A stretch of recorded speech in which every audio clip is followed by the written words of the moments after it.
Minneapolis. The Dallas Cowboys had some hard conversations with each other after their collapse last week at Green Bay.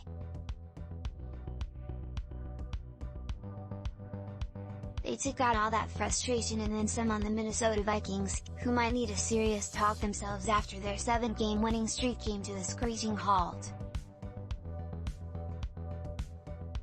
Pollard had 2 touchdown catches with a career-high 189 yards from scrimmage, and the Cowboys sacked Kirk Cousins a career-most 7 times Sunday in a 40-3 victory over the Vikings. "We kind of found our formula, just running the ball, pounding the defense, dominating on all phases of the game." Dak Prescott was flawless at quarterback, Ezekiel Elliott rushed for 2 scores in his return from injury, and Brett Maher made 4 field goals, including a 60-yarder to end the first half. The Cowboys, 7-3, scored on their first 7 possessions, and the defense was just as good.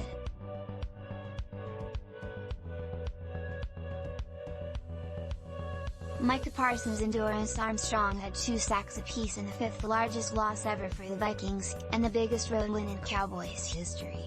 "This league has a way of humbling any football team at any point in time if you don't play good football," Vikings coach Kevin O'Connell said.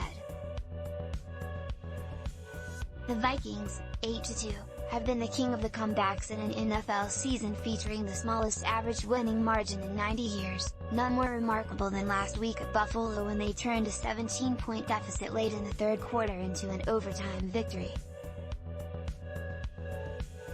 Parsons promised Prescott and the offense this week the Cowboys would never again lose a 14-point 4th quarter lead like they did last week for the first time in franchise history when they fell into overtime to the Packers.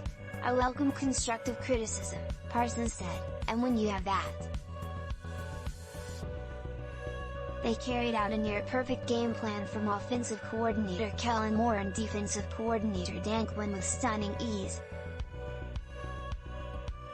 After surrendering 200 rushing yards in consecutive games for the first time since their 1960 inaugural season, the Cowboys flipped the script by gaining 108 yards on the ground in the first half.